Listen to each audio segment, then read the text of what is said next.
আসসালামু আলাইকুম রহমতুল্লাহি বরকাত। প্রিয় শিক্ষার্থীবৃন্দ, আমরা আজ কথা বলবো সিলেট বোর্ড 2025-এর একটা গুরুত্বপূর্ণ সৃজনশীল নিয়ে। উদ্দীপকটা সবার আগে খুব খেয়াল করে পড়বো। জনাব আতিক ঈদের দিন জামায়াতের সাথে ঈদগাহে 2 রাকাত বিশেষ সালাত আদায় করলেন। সালাতরত অবস্থায় তার মোবাইলের রিংটোন বেজে উঠলে তিনি তা বন্ধ করে দেন।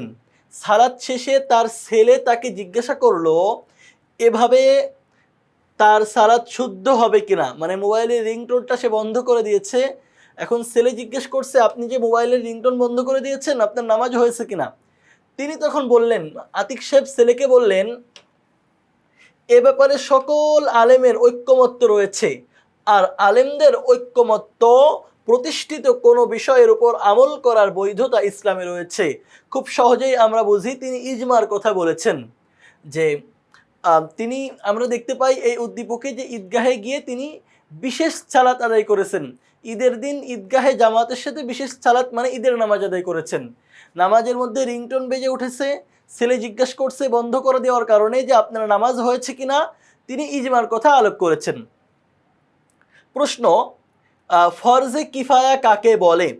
এর আগের প্রশ্নটাতেই আমরা ফরজে কিফায়া নিয়ে আলোচনা করেছি, বিস্তারিত একটা আলোচনা করেছিলাম।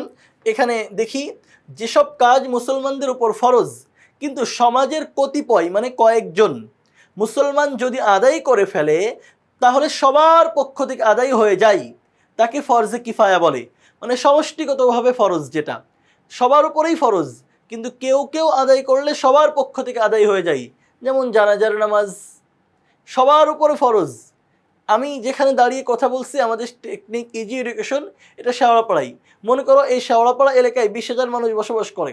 এখন একজন লোক মারা গেছে, তো এই 20,000 মানুষের সবার উপরে তার জানাজার নামাজ আদায় করা ফরজ। এখন 200 জন মানুষ শেওড়াপাড়া কেন্দ্রীয় জামে মসজিদে গিয়ে বা তুরাবালি মসজিদে গিয়ে বা আশেপাশের অন্য কোনো মসজিদে গিয়ে তার জানাজার নামাজ আদায় করেছে মাত্র 200 জন মানুষ। বাকি 20,000 জনের 19,800 জন মানুষ তার জানাজা পড়ে নাই, সবার পক্ষ থেকে আদায় হয়ে গেছে।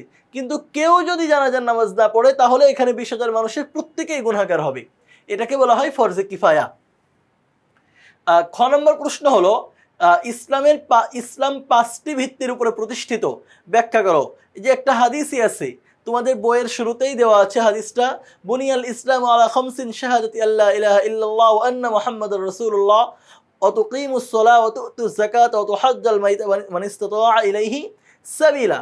যে মহানবী সাল্লাল্লাহু আলাইহি সাল্লাম বলেছেন, ইসলাম 5টি ভিত্তির উপরে প্রতিষ্ঠিত। বুনিয়াল ইসলামু আলা খামসিন, ইসলাম 5টি ভিত্তির উপরে, 5টি বুনিয়াদের উপরে, 5টি রোকনের উপরে, 5টি স্তম্ভের উপরে, 5টি খুঁটির উপরে। যেই শব্দেই বলো না কেন, ইসলাম 5টি ভিত্তি, বুনিয়াদ, রোকন, খুঁটি, স্তম্ভ এর উপরে প্রতিষ্ঠিত। এগুলো হলো এ কথা সাক্ষ্য দেওয়া যে আল্লাহ ব্যতীত আর কোনো মাবুদ নেই, আর কোনো ইলাহ নেই, মুহাম্মদ সাল্লাল্লাহু আলাইহি সাল্লাম তার বান্দা ও রাসূল, সালাত কায়েম করা, জাকাত প্রদান করা, হজ করা, রমজানের রোজা রাখা। ইসলামের ভিত্তিতে, ইসলাম 5টি ভিত্তির উপরে প্রতিষ্ঠিত। আমরা এখানে 5টা ভিত্তি তোমাদের সাথে আলোচনা করলাম যে এই 5টা ভিত্তির উপরে ইসলাম প্রতিষ্ঠিত। এই 5টা ভিত্তির কোনো একটা ভিত্তি যদি কোনো মুসলমানদের মধ্যে বা মুসলিম সমাজের মধ্যে নড়বড়ে হয়ে যায়, তাহলে এটা অবশ্যই যে ইসলামের ভিত্তি নড়বড়ে হয়ে যাওয়ার সমান হবে। ইসলাম তাহলে 5টি ভিত্তির উপরে প্রতিষ্ঠিত। আমরা বললাম সেই 5টা ভিত্তি কি কি। জনাব আতিকের আদায়কৃত বিশেষ সালাত শরীয়তের বিধিবিধান সংক্রান্ত পরিভাষার আলোকে ব্যাখ্যা করো। মানে জনাব আতিক ঈদের দিন ঈদগাহে গিয়ে যে বিশেষ সালাত আদায় করেছেন, মানে ঈদের নামাজ আদায় করেছেন, এটা শরীয়তের আহকাম সংক্রান্ত যে পরিভাষাগুলো আছে তার আলোকে ব্যাখ্যা করো যে ওইটা শরীয়তের আহকাম সংক্রান্ত পরিভাষার মধ্যে কোন প্রকারের মধ্যে পড়ে, ওটা ফরজ, ওয়াজিব, সুন্নাত, নফল, মুস্তাহাব কি হিসেবে পড়ে।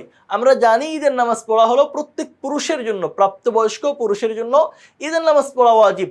সুতরাং আমরা বলছি জনাব আতিকের আদায়কৃত বিশেষ সালাতটি হলো ওয়াজিব নামাজ, কারণ ঈদের নামাজ পড়া ওয়াজিব। ওয়াজিব অর্থ অবশ্য পালনীয়, কর্তব্য, অপরিহার্য ইত্যাদি। শরীয়তের এমন কিছু বিধান রয়েছে যা পালন করা কর্তব্য তবে ফরজ নয়, এরূপ বিধানকে ওয়াজিব বলা হয়। শরীয়তে ফরজের পরই ওয়াজিবের স্থান, শরীয়তে ফরজের পরেই যেই বিধানের স্থান এটা হলো ওয়াজিব। ফরজ অকাট্য বিধান, ওয়াজিব অকাট্য বিধান, কিন্তু ফরজ উপরে, এর নিচে হলো ওয়াজিব।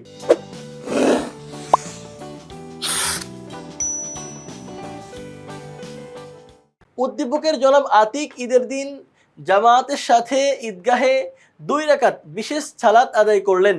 জনাব আতিক ওয়াজিব সালাত আদায় করেছেন। ওয়াজিব হলো ফরজের কাছাকাছি, তবে ফরজ নয়, কাছাকাছি। অকাট্য দলিল দ্বারা প্রমাণিত না হলেও এটি অবশ্য পালনীয় কর্তব্য।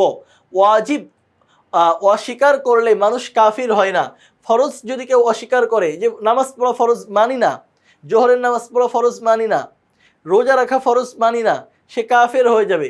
কিন্তু ওয়াজিব যদি কেউ অস্বীকার করে, সে কাফির হয় না, তবে সে বড় রকমের অপরাধী হিসেবে গণ্য হয়, যাকে বলা হয় ফাসেক। ওয়াজিব কাজ আদায় না করলেও কঠিন পাপ হয়, এর জন্য আখিরাতে শাস্তি পেতে হবে। ইসলামী শরীয়তে বহু ওয়াজিব কাজ রয়েছে। 2 ঈদের সালাত আদায় করা, বিতিরের সালাত আদায় করা, এগুলো ওয়াজিব। নামাজের মধ্যে 14টা বিধান আছে ওয়াজিব। ইসলামী শরীয়তে ওয়াজিবের অভাব নাই। শরীয়তের বিধিবিধান সংক্রান্ত পরিভাষার আলোকে বলা যায়, জনাব আতিক ওয়াজিব সালাত আদায় করেছেন। কারণ আমরা দীর্ঘ সময় ধরে বলে আসছি ঈদের নামাজ পড়া ওয়াজিব, আর আতিক ঈদগাহে গিয়ে ঈদের দিন বিশেষ যেই সালাত আদায় করেছেন এটা ছিল ঈদের নামাজ, সুতরাং এটা ওয়াজিব নামাজ।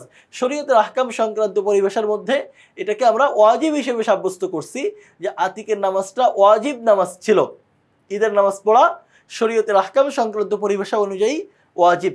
উদ্দীপকে উল্লিখিত আলেমদের ঐক্যমত্য প্রতিষ্ঠিত কোনো বিষয়ের উপরে আমল করার বৈধতা ইসলামে রয়েছে। ওই যে আতিক সাহেব তার ছেলেকে যে কথা বললেন মোবাইলের রিংটোন বন্ধ করে দিয়ে, যে এই রিংটোন বন্ধ করার ব্যাপারে আলেমদের ঐক্যমত রয়েছে, কথাটির যথার্থতা নিরূপণ করো ইসলামী শরীয়তের আলোকে। আমাদের এখানে ইজমার যথার্থতা নিরূপণ করতে হবে, কারণ আলেমদের ঐক্যমত এটা তো হলো ইজমা। সুতরাং আমরা বলছি উদ্দীপকে উল্লিখিত উক্ত কথাটি ইসলামী শরীয়তের আলোকে সম্পূর্ণ যথার্থ, কারণ এটি ইসলামের একটি গুরুত্বপূর্ণ শরীয় দলিল। ইজমা এর প্রতি ইঙ্গিত করে, কারণ আলেমদের ঐক্যমত এটা তো ইজমা, আলেমদের ঐক্যমতই হলো ইজমা। তো এখানে তো ইজমা এর প্রতি ইঙ্গিত করা হচ্ছে।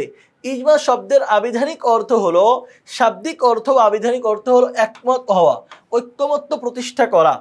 শরীয়তের কোনো বিষয়ে একই যুগের মুসলিম উম্মতের পুণ্যবান মুজতাহিদগণ, যারা পুণ্যবান নেককার গবেষক যারা, তাদের যদি একমত হয়, ঐক্যমত পোষণ যদি তারা করে কোনো এক যুগের, মানে এখন 2026 সাল, এই 26 সালের পৃথিবীতে যত ইসলামিক স্কলার আছেন তারা যদি কোনো মাসআলার ব্যাপারে একমত হন, তাহলে এটা হলো ইজমা।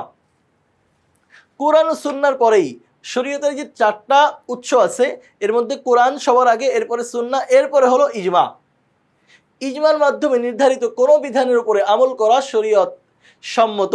এটা শরীয়তের ইজমার হুকুমের মধ্যে তোমরা পড়ছো যে ইজমা দ্বারা কোনো হুকুম যদি সাব্যস্ত হয় তাহলে তার উপরে আমল করা ওয়াজিব।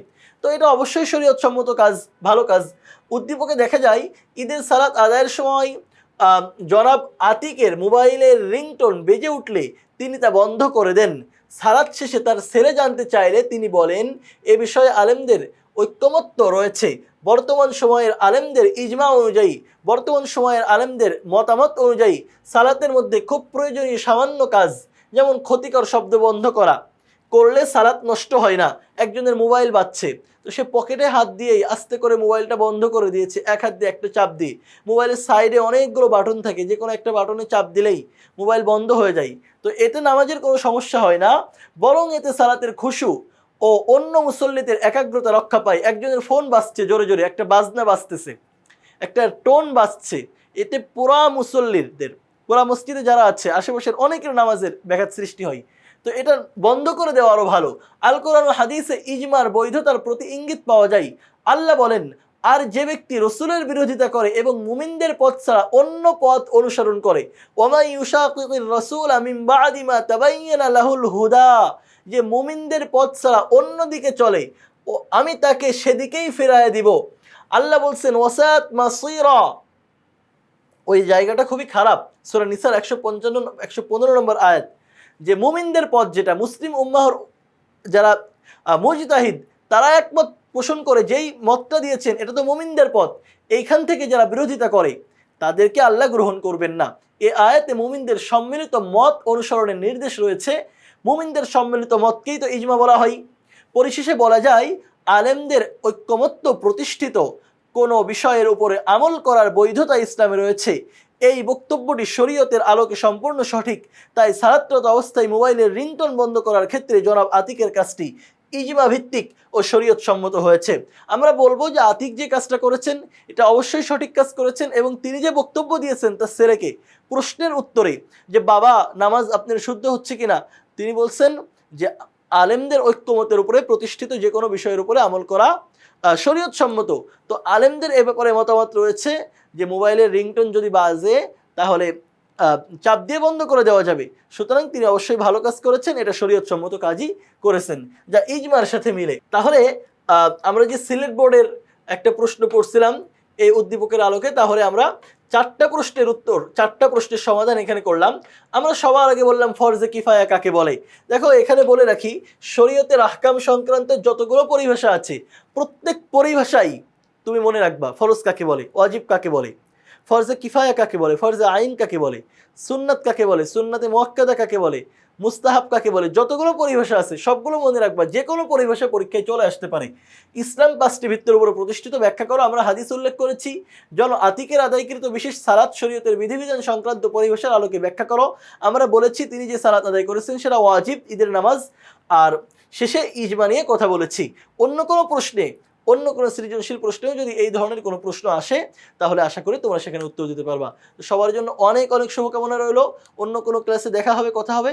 সেই পর্যন্ত আল্লাহ রাব্বুল আলামিনের কাছে তোমাদের সর্বাঙ্গীন সফলতা ও কল্যাণ কামনা করছি। আল্লাহ হাফেজ। আসসালামু আলাইকুম ওয়া রাহমাতুল্লাহি ওয়া বারাকাতুহু।